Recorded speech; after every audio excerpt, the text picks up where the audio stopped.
உந்தன் கண் பார்க்கும் பொழுதே தலைப்புச் செய்தி தந்தாயே.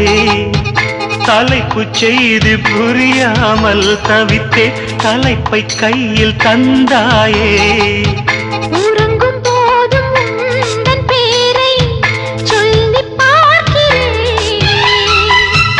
உன்னை கண்டு பேசும் போதோ உச்சி வேர்க்கிறேன். இந்த சுந்தர வார்த்தைகள் தந்தது யாரடி உன்னை கேட்கிறேன். உன்னை தொட்ட தென்றல் இன்று என்னை தொட்டு சொன்னதொரு செய்தி. உள்ளுக்குள்ளே ஆசை வைத்து தள்ளி தள்ளி போவதென்ன நீதி.